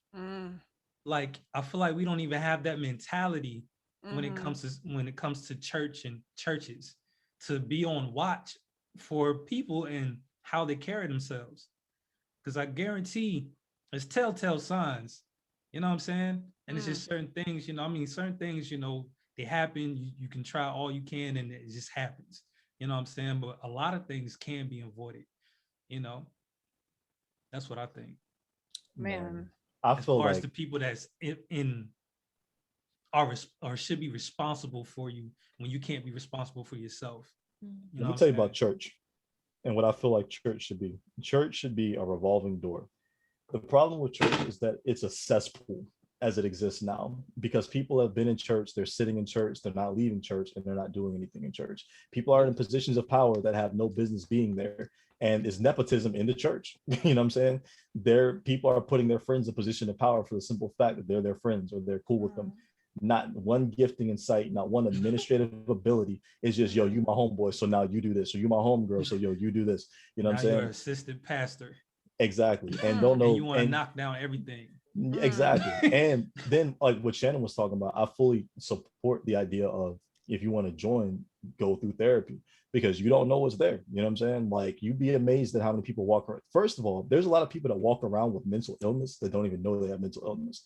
You know what I'm saying? There's a whole bunch of stuff that's undiagnosed in general. You know what I'm saying? So I'm pretty sure if we pull out the DSM, we would even fall under a few categories ourselves. You know what I'm saying? Like, if you actually really want to go read, the DSM is about this thick. It's something in there for everybody. You know what I'm saying? But, you know, I feel like the body, honestly, like, people look at the pastor and they give him too much power. This is a man at the end of the day, and he's designed to shepherd you. He's there to help. You know what I'm saying? Even if we're looking at the education system, he's essentially a principal. He is a facilitator. He is the head, the chief administrator, to make sure that everything is running the way that it's supposed to be running. As a church, you're supposed to come in, get healed, get what you need. And at that point, I feel like you only have one or two things to do: find a way to serve the church, or get out and make space for the next person. You know what I'm saying? Church has become a social club, and there's nothing wrong with being social or being a social event. But the problem is when that takes precedence over everything else, then you have efficiency issues. You know what I'm saying? Yeah. And that's what happens now. So now you have a whole bunch of people who are in there collecting dust. You know what I'm saying? Not even saying they're bad people, but it's like, yo, what, you have all these people here for what? You know what I'm saying? Like, what's the point of having all these people here? What are you doing? We have so many churches in the 757. I'm like, for all these churches we got out here, it should be not near one murder. The murder rate shouldn't be as high as it is. You know what I'm saying? The amount of people dying out here shouldn't be as high as it is. You know what I'm saying?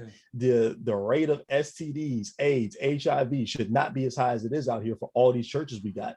You know what I'm saying? And I'm like, the fact, you can't stop everything. And I'm not saying that you can. And I'm not even saying it's the church's fault that these things are happening. But I'm like, yo, the fact that it's happening in mass like this, what is the body doing? You have to look at yourself and be like, yo, it's ineffective. What are we doing? Because we're a part of the body.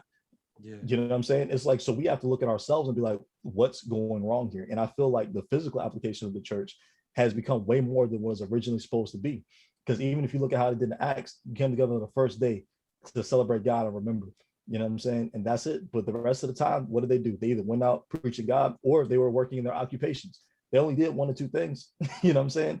Some people were called expressly to preach God. Some people were not, but at the opportunity they got, they did. You know what I'm saying? So it's like, when you start with that and you can get that right, that would eliminate a lot of church hurt. For the people that are church hurt, that's all you really can do is God in therapy. I mean, at that point, unless you just spend a lot of time to yourself and come to the reckoning that, this is why this happened or this is why that happened. But I'm like, yo, therapy, you do need somebody to talk to. Nobody on this earth can sit here and say that they don't need anybody. There was definitely stuff I went through when I was like, if I didn't talk to people, I'd be forever jaded. You know what I'm saying? Like, straight up, I would be like, yo, I'm done with it. You know what I'm saying? A lot of stuff took me a long time to come back to. You know what I'm saying? After like our old group broke up, like, I was done with it. You know what I'm saying? I was just like, I can't. I was done with people. I was done with just everything. You know what I mean? But like, having conversation with people talking to me, you know what I'm saying, understanding, helping me understand things. I was like, okay, this makes more sense. So now being older and wiser and more mature in the faith, it's easier for me to differentiate, what this is, what that is. Like, we had that whole conversation off camera about Myers-Briggs. You know what I'm saying? That's something else I feel like should be added to church. It's not an end all be all fix, but at the same time, how can you work with people that you don't know or you don't know their tendencies? You see what I'm saying? Personality types. Exactly. Yes. If my personality does something, that's just my personality and it's not offensive to most people, but for you, it just happens to piss you off. You know what I'm saying? It's like, it helps to know, oh, okay, this is just how this person is. He doesn't mean anything by it, but it just happens. You know what I'm saying? And vice versa. But there's a lot of that happens. And now even in leadership meetings, I don't know if you ever sat in a church leadership meeting, but bruh, it could be on a reality show. Some of the stuff that be happening and that be going down. It will help a whole lot. Yes. And it helps you to be able to apply the word. Yes. As far as when it comes to living peaceably with one another. Man, when you understand and you know who you labor among. You know exactly. Facts. Charles, you just broke that thing all the way down. Like my mind is like trying to eat up everything that you were saying. I'm gonna have to go back and listen to this episode for sure, like real hard. You said so many things in there that were, so I'm glad we're gonna do a part 2, right, guys? We can do part 2 right now.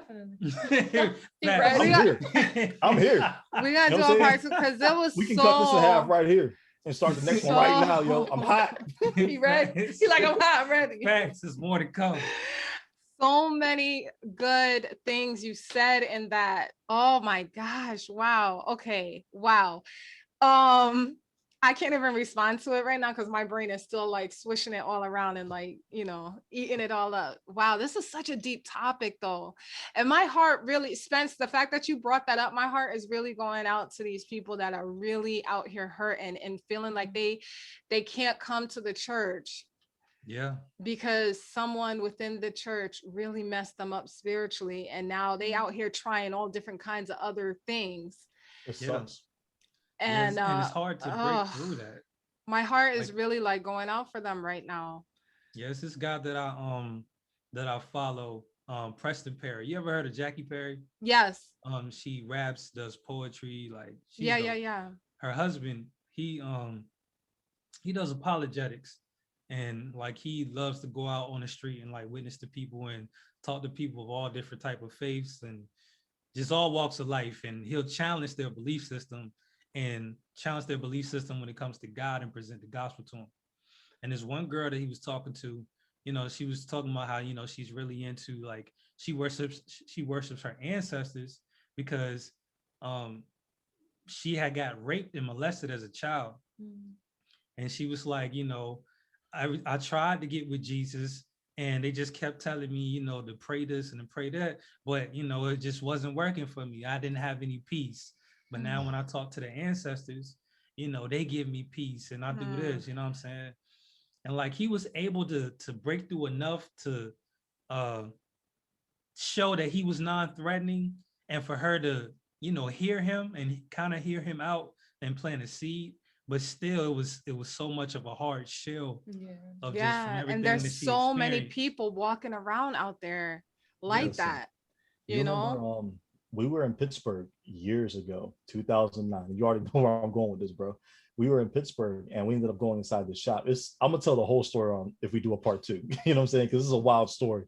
It's wild from start to finish. But we ended up talking to a few Muslims because they were all Muslim. You know what I'm saying? It started off as just a general conversation, but it ended up into a full-blown argument by the time it was over. But you know, but the thing that kind of sucked, man, and like, you know, it hurt. And I ended up going back there a few years later just to, you know, talk to him and just, you know, check up on him, see how he was doing. But like it was a father, a son, and a daughter, right? And they own this little shop. And we were, you know, going back and forth, and basically my man just exclaimed like out of nowhere in the middle of it, Christianity is bullshit, you know what I'm saying? And I was just like, okay. So I was like, well, you know what I'm saying, it's on now. But I listened to what he was saying, and it was so sad because what happened was he was younger, and I don't know if he said what he was going through, but he was going through a lot like when he was younger, right? So he was in church, went to the altar, like, you know, like just looking for God, looking for people to, you know, help him, pray for him, everything like that. He says he got to the altar, man, and they was just up there like playing games with him. You know what I'm saying? It was like, you know, they won't give him no answers. You know what I'm saying? It was basically like that fake like 70s televangelist and stuff that you see. You know what I'm saying? And it broke him because he was like, man, I was really coming up here to try to, you know what I'm saying? Like, because I need, and I felt like, but that jaded him so bad. So then he ended up going to jail later. And when he went to prison, and this was like, you know, late 70s, early 80s. So, you know, he got with the Nation, you know what I'm saying? The NOI. And they took him in, you know what I'm saying? Showed him love, showed him brotherhood, everything like that. And from that point on, it was like, yo, NOI till I die. You know what I'm saying? And the thing is, it's like, yo, as a believer, you can't even get mad at that because they operated in principles that we're supposed to be operating in. You know what I'm saying? And now you have somebody that's committed to the NOI because of the fact that they walked in principles that we should have walked in. You know what I'm saying? And it's like, I feel like accountability. It's like, at what point do we take accountability for the damage that we've done as a body? You know what I'm saying? Because it's extensive. We didn't do everything, but boy, we did a lot. You know what I'm saying? So at what point do you say, hey, I'm sorry, you know, all of us don't believe like this, all of us don't see like this. Let's sit down and have a conversation. We don't have to argue. You know what I'm saying? Because I was the main one that would argue because I was heavy in apologetics at one point in time.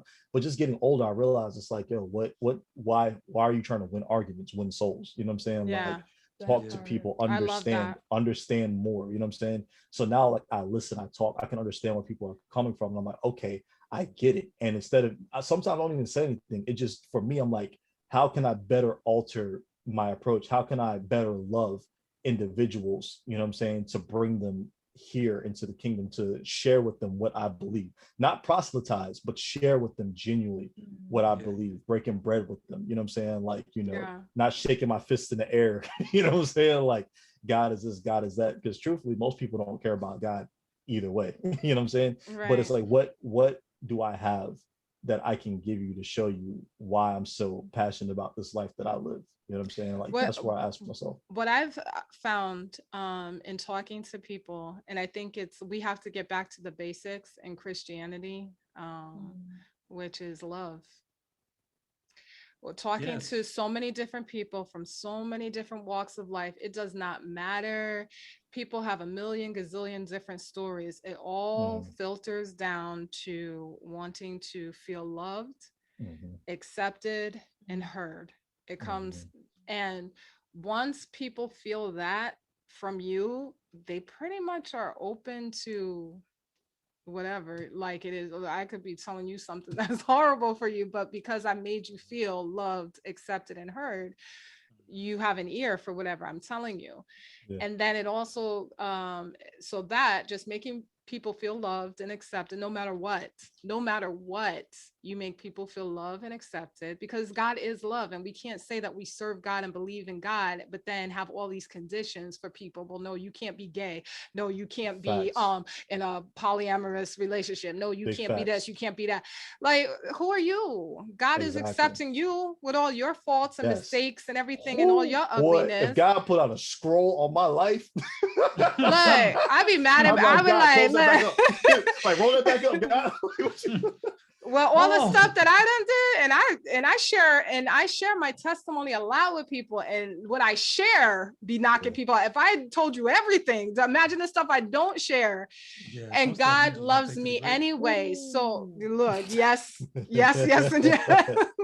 But you know what I'm saying? So we got to, as Christians, we get back to the basics. We make people feel loved and accepted, no matter their walk of life, no matter where they come from. And then the second thing, which I think a lot of us has fallen away from, because we're in the, pointing the fingers and pointing the blame, is we have to live our lives, as an example of somebody that loves God. Because that's the second part of it. So because I can make you feel loved and accepted all day, and then you go and watch how I react to somebody else or how I'm living my life, and you're like, okay, that's not really matching up. So once we're able to do that, and if everybody in the body would do that, or the majority of us, we'd have so many people coming in and wanting to stick with this faith, that changes your life. And Charles, the other thing that you said, oh my God, and I'm so glad that you said it, church should be a revolving door. Yes, get out. I mean, pastors out here collecting congregants like Pokemon cards, and then not let them go. And they don't want them going other places. They're like, nah, I remember this pastor, told his daughter, phenomenal singer, like professional singer, like she basically was coming up like she could have been like the next Beyonce, you know what I'm saying? Like, dope. He told her in front of the entire church, she could sing, he could sing. He told her, it's not for you to go out there and sing. It's for you to stay in church, It's not for you to go out there and travel and sing and I was just like, yo, I mean, she's doing it now. And so what we have in the congregations, it's like a spiritual graveyard. You got people in there and their gifts are dead. Their faith is dead. And they're just sitting in there like zombies listening to whatever the person up on the pulpit. But this is not, again, it's not every church, it's not every, congregation. Right. This is for people that were handed this mission, the honor of leading a flock, and they are being irresponsible. And so these are the consequences that happens when a pastor is being irresponsible. Then you've got church hurt, then you've got people abusing other members in the church, you've got all kinds of chaos. But I do want to shout out another church here in Florida where the pastors are amazing. Like, I mean, I fell in love with them from their YouTube video that they had introducing themselves. They're from New York, holla back, okay? And they're out here in Florida, in Kissimmee, Florida. They are doing amazing work. And the thing I love about these pastors, they're not one of those leaders that holds on to people. And I absolutely love that. And I witnessed that. They like to build up leaders. What, guys? No, and I was like, we was trying to come back. I was rocking. And, my bad. I was trying to get him back. I was like, Spence, gone, bro. He ain't coming back. And I seen Shannon trying to panic, but Shannon was like, yeah. Sorry. Y'all so silly. I saw Spence drink something from his bottle. Every time he drinks from that bottle, he disappears. Cuz, man, the boy knows he bathes, he got all white, and the background is white. Yeah, so the background don't know what to do. You won't do that again. Okay, so I want to shout out this church. It's Pastor Ezekiel and Pastor Tanya Velez of TDP, the Dwelling Place Church here in Kissimmee, Florida. They are amazing. They build up spiritual leaders. And then they be like, out, see y'all. Hey, come back and visit, when y'all, but they are so good. And they do things very similar, Shannon, to what you said, like for leaders, they don't just be throwing people up there, because they are all about building leaders. They are so about it, spiritual leaders. But it's a process, and they build you up, and they teach you, and they mentor you before just handing you the mic, before giving you responsibility and everything like that. I mean, even down to just ushering at the door, you got to go through a whole thing with them, and you have mentors with you, all kinds of stuff. So it is a great system that they've built there. I love that church. That's great. And I will say this, pastors that are listening, in case you're one of those pastors, because we can do some correcting too. Okay. Let me just say this. When people come to your church, please don't, when they first walk through the door, put them on all type of different, they're broken when they usually come in. So please just give them a chance to just get it together first. Like, because they don't even belong there yet. Like, you have to, introduce yourself. Spotlight. Let me explain something to you, bro. Let's stop that. Can we stop that? In church is the worst. I'm like, bro, I'm just in here to chill. And it's like, and when they say it, everybody do the exact same thing. I'm like, all you want to do is just straight disappear. Now low key, man. And the thing, even if they don't look at you, you see them. You see them That's what I be wanting to do, because I can't listen. I'm an extrovert of extroverts and love people and love talking, and a slight attention whore. But I hate that, yo. I hate that. A slight attention whore. Nah, I'm an attention whore, but I hate that though. You know what I'm saying? I can't. With it. Out here, bro. Look, attention whore summer, bro. That's who we got to be out here. Oh my God. This is a Christian broadcast. I just want to remind any new listeners. You said you wanted Charles. Charles here, baby. This is Charles here. Put him back in the box. Put him back. He taking names. Already. Man, but yo, shout out to the churches that are doing it though, man. Yeah, don't give up the fight. Shout out to Wave Church. I like Wave Church. Wave. Shout out to Wave. Hey. Yeah, man. Shout out to everybody that's out there doing it, man. Yeah, that's already living. And everybody out there that's not in the church, you know what I'm saying, that stepped away. Listen, don't feel obligated to go back. You know what I'm saying? I do not go to church. I don't have a church. I have accountability. We have in church right now. You know what I'm saying? Hey, we're 2 or 3 are gathered. Okay, you know come on. And that's See, come to the church of body issues. Come to body issues. Part 2 right Come now. on in. Because this right here is what people overlook and they don't see. See, modern American church has become a hustle. It's become a business and a cash grab, yo. Boy, Straight you up. starting stuff. No, it's true. It's true. Because when you talk about tithing, they don't even talk about the scripture right. I'm like, yo, I got it. All right. Ain't nobody commanded it, bro. I have to, all right, how to edit myself. All right. Okay, after you said whore 5 times, no. Nah, this was a lot worse. Nah, this was about to be a lot worse. We passed the editing. First of all, whoremonger is in the Bible, okay? You know what I'm saying? So It is. yeah. But what I was about to say was not in the Bible. King Saul called Jonathan's mother a whore. You can look that up. Thigh pockets. But the issue that I have, man, is the fact that I'm like, yo, if you look at what biblical tithing actually is, first of all, it's a 7-year process, and the total amount given equates to about 26 or 27%. You know what I'm saying? So I'm like, these people out here talking about give 10% to, I'm like, it's a lie. It is a lie. You know what I'm saying? How can we be cursed with a curse if we believe in Jesus and he died on the cross? Come on, bro. So that's number one. You're scamming people out of money. You know what I'm saying? It's one thing if you're just like, hey, I would rather them say, look, we need you to give 10% to keep the lights on. You know what I'm saying? Don't lie to these people. And if you feel comfortable doing that. Yeah, facts. You know what I'm saying? I'm like, yo, you're God lying. Hold on. Wait. Lying with a capital L. Stop lying to people. Ain't nobody cheerful. No. And old people be making themselves believe that they know it's a lie. Yo, you got people out here giving out. They're like, yes, I'm happy. What I'm saying? To tell them they're going to be blessed. Listen, giving is a principle. But Paul mentioned tithing one time, and that wasn't even in reference to anybody giving anything. He was making reference to the Old Testament. They said, give, you know what I'm saying? And it's so many documented so many times, give what you can. There is a principle attached to giving. You will get what you give back, even in the world it works. You know what I'm saying? Taxes, charities, write-offs. When you give or you pay out, you will get back. That is a principle that the world operates by. You know what I'm saying? But I'm like, don't lie to these people and be like, yo, pay your tithes, it's 10%, because it's not in the Bible. It doesn't, there's nowhere. I challenge anybody out here, any of you theologians, any of you scholars, if you can show me where that's at, pull up. Challenge. You know what I'm saying? Because you pull can't. Up in the comments. Let's fight in the comments. There. It doesn't exist. And that's why it's like, yo.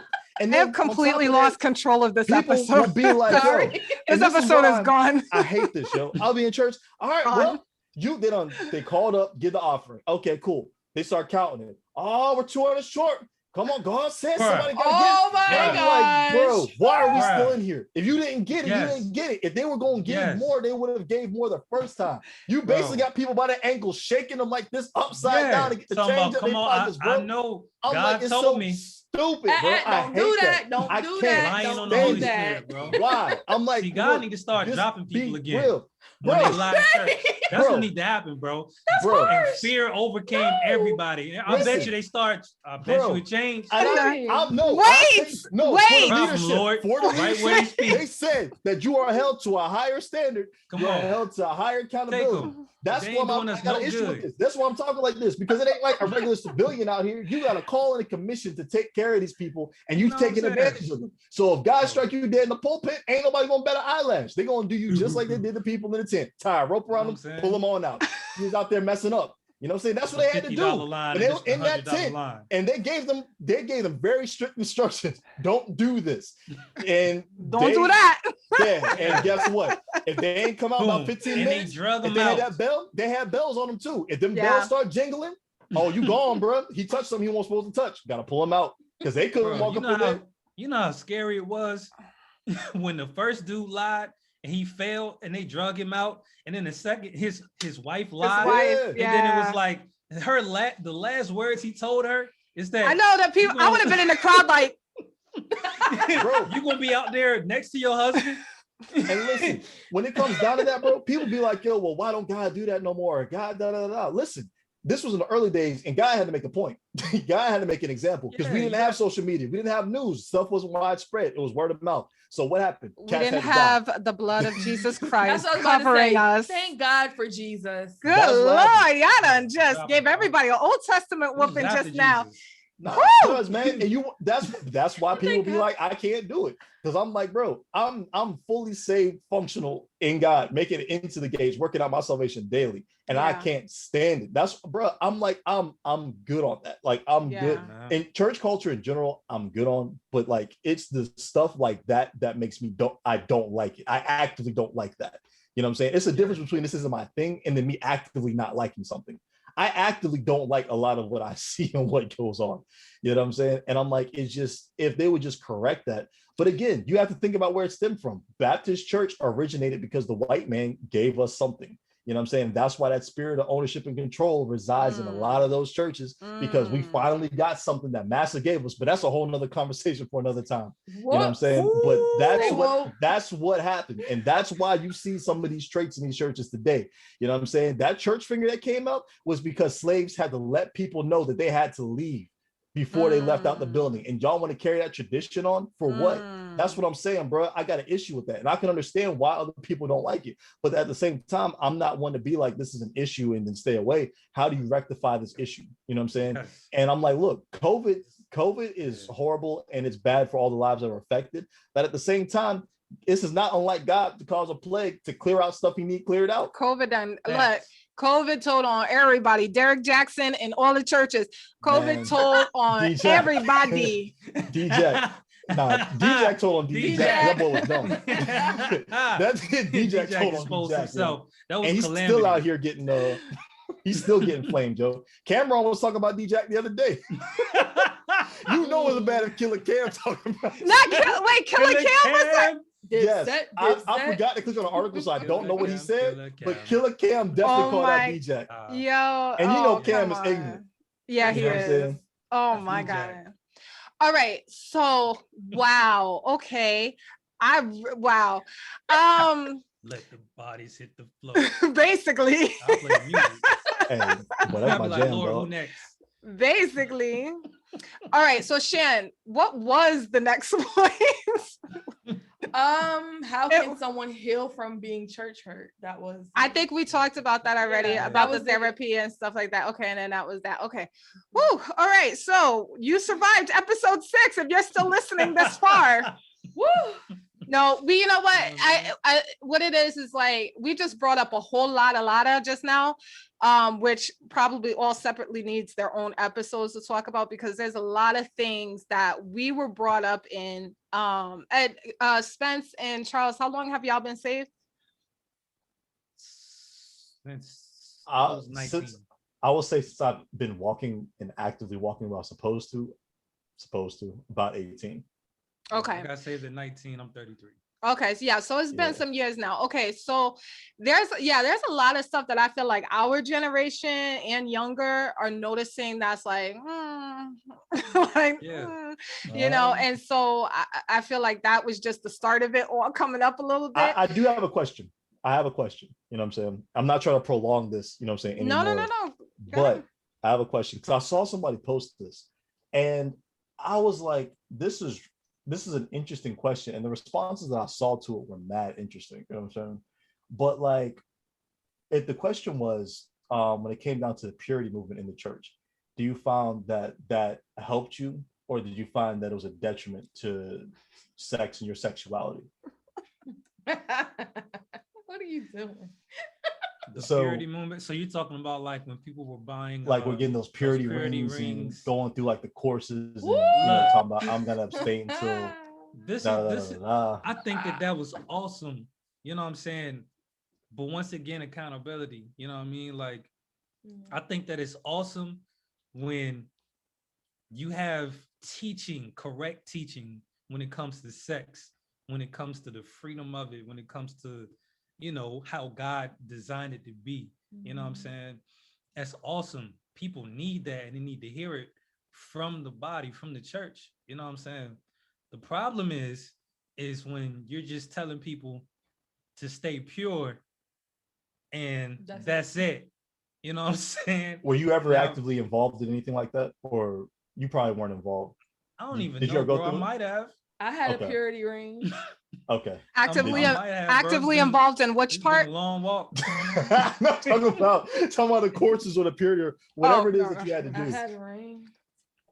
Well, she had the ring. As far as that went. Yeah, I had a it was sad, yo, because by the time I went through it, I got the ring.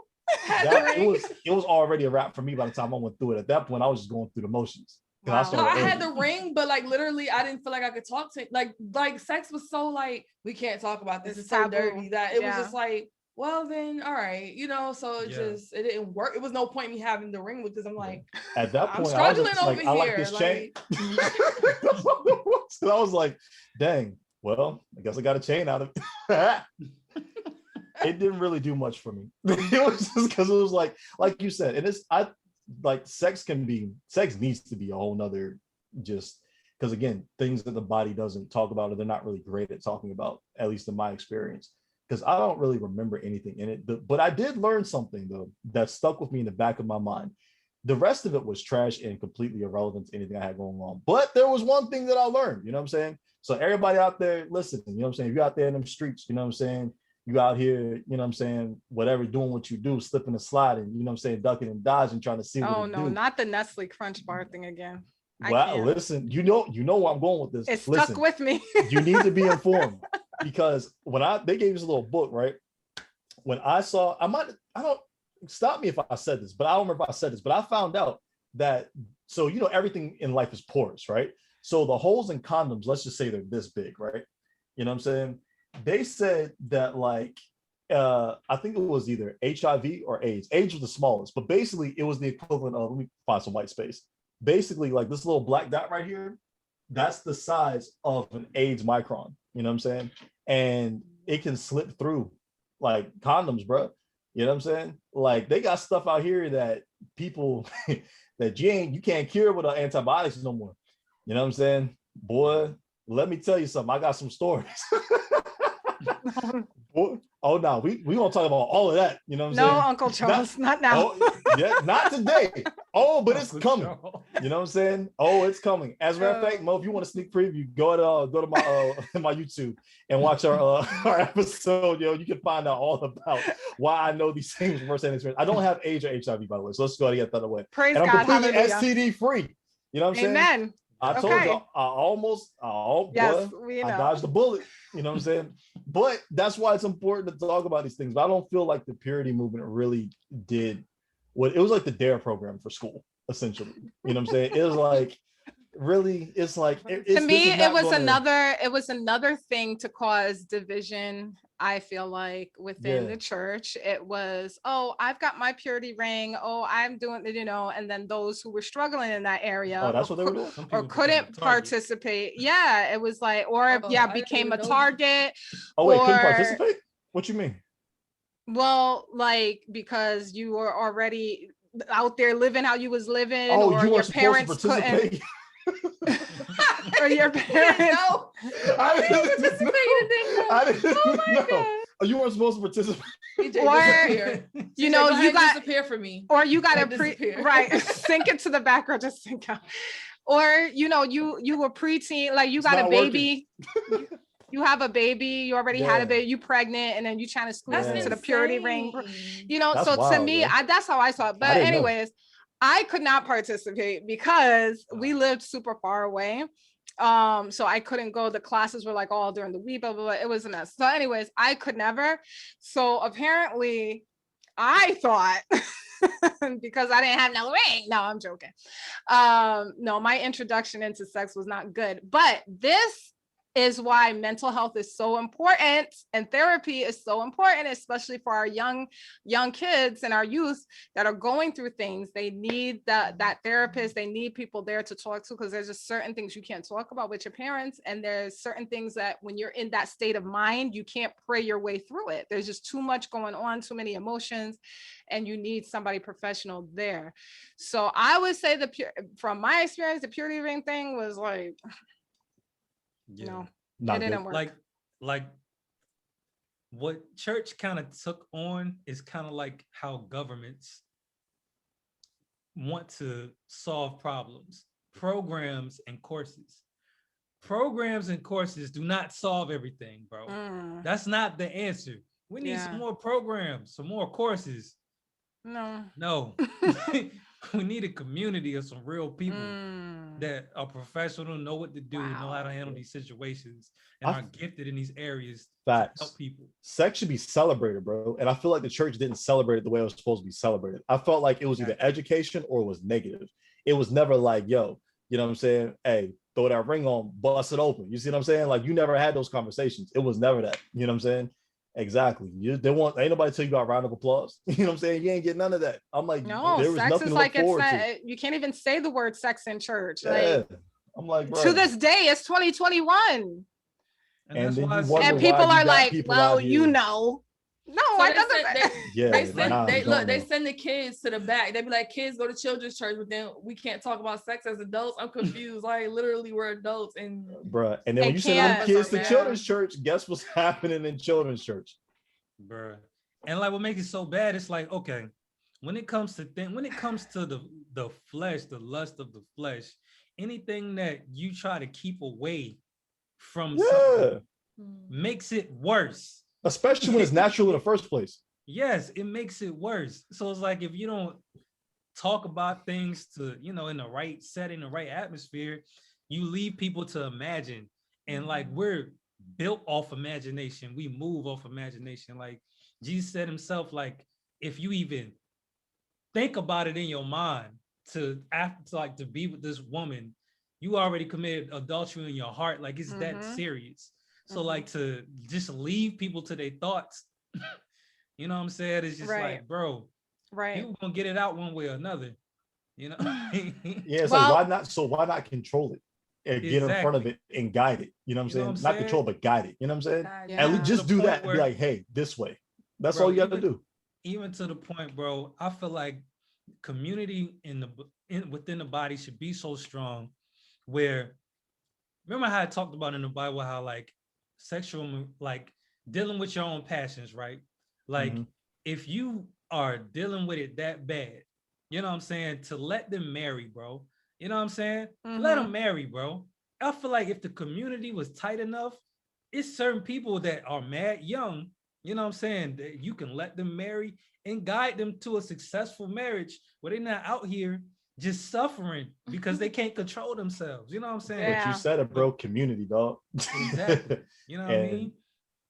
Like, we put this big, like, yo, you too young for this. You too young for this. You too young for this. So and clearly we're going to have to do a part 2 about sex. I feel like we already in part 2. Run it. Yeah, we kind of are, because I'm over here like trying to figure out how I'm gonna edit this. Y'all all have a conversation and I'm all like in producer mode over here. Hey, that's fine. Look, hold on. Clean break. Cut. It's CJ's fault. It is my fault. Look, bro. I told Cuz, man. Look, because we're gonna talk about these things, bro. It's a deep, like, this is deep stuff that has to be talked about. And that's what body issues is all about. We got to talk about this stuff because the church isn't talking about it. So we gonna talk about it. Period. Exactly. That's why. Exactly. All right. So we gotta we I'm gonna cut it here. Okay, everybody. That's fine. I'm gonna cut it here. Just because I feel like we definitely covered the whole church hurt thing and that topic and everything like that. And then we just started opening the doors to all these other topics and lightly touched on everything, which we will get into more depth, I guess, into a part 2, right? I feel like we just gave you the topics for the next 2 months. So I mean, you want to go back and watch it, parse through it. Basically, yeah, I am going to be taking notes and going back through it. All right. So let me just go ahead and close us out in prayer. Real quick. I was gonna try to get music, but we far gone. Okay, so Father God, we brought up a lot of different things tonight, God, but I just want to pray for those that are broken in spirit and broken in heart, Father, especially at the hand of somebody claiming to be a follower of you. Father, we know that that is not what you are about. You are about love. You're about healing. You're about togetherness, Father. So I just pray for that heart that's listening right now, that had something negative happen in their past or even currently by somebody claiming to be a Christian. I pray for your healing power to come and start piecing them together piece by piece, Father God, and send people into their lives, Lord, that will help encourage their growth in you, Father, somebody that they feel like that they can trust. And also, Father, I hope that this person listening really listen to all of our suggestions and tips, even if they feel like they have to go get therapy. Don't feel like something is wrong with you because you feel like you need to go sit and talk with somebody. That is one of the best things that you can do. So I pray for the courage for this person to take that step of faith to begin that healing process, because there's nothing more that you want, Father, for that person to come back home to you, Father. And Lord God, I pray for those Christians that are out there that are tired themselves, that are broken themselves, that are feeling that they were just left to the side, that they were feeling like they've just been used up and then tossed to the side. I pray, God, that you just rejuvenate inside of them a passion, reignite a passion, a fire for you and the things of you. Holy Spirit, breathe creativity into their soul, even right now as they listen to this prayer, God, and allow them to grow a passion for you, God, and the things of you again. And if they need to leave where they are to go find a new community, a new body, a new church, God, speak to them, guide them, show them, Lord, but allow them to leave in peace and in grace and not feeling pain and hurt from anything that took place. Father, I also want to pray for those that are possibly new or need to reconnect with you or want to accept you as their Lord and Savior, Jesus Christ, because Lord, you are the answer to all things. And there is nothing that we could ever do, God, that will push your love away from us. So to that person that is feeling empty, that's feeling a void within themselves, that's feeling like that something is missing in their lives, and they just want to dedicate their hearts to you, God, I pray for that person. And you can go ahead and dedicate your life just by repeating this simple prayer. God, I know that I am a sinner. I know that I cannot live life without you. I need you, God, to guide me. I need you to be Lord and Savior of my life. I believe that you sent your son, Jesus Christ, to die on the cross for my sins. And because of that, I can live with you forever, and you will become my Lord and Savior and help me in every step of the way. If you said that prayer, if you believe it, you are now in our family. Welcome to the family. And oh my gosh, we have so much to discuss. Go ahead, Shan. Oh, all right. So thank y'all so much for joining us today. This was amazing. We unpacked a lot per usual, but we really unpacked a lot today. So I want to thank our wonderful guest, my husband, my boo. This guy. It was awesome having you. Yes, absolutely. Don't do that. You killed it. You killed it. Yes. If you would like to follow him, you can find him on Facebook at @1_DFaith or _Love-Driven War. Right. Well, you can find me on all of social media _Love-Driven War. Yeah. Okay. And Kamikaze Charles is at the bottom, Facebook and on Instagram. Also, www.work-flow.com. Get you some merch. All right, do it. All right. If you want to follow Mo over here, the beautiful Mo at Just Mo Diggity on Facebook, as well as Pretty on Purpose _31 over on Instagram. If you would like to follow me, you can find me at The Stone Rose _ on Instagram. And that is it. We love you guys. Thank y'all for joining. Follow, subscribe, comment. We love you guys, and thank you guys for joining us. We love you guys so much. Have a safe weekend. Mm-hmm.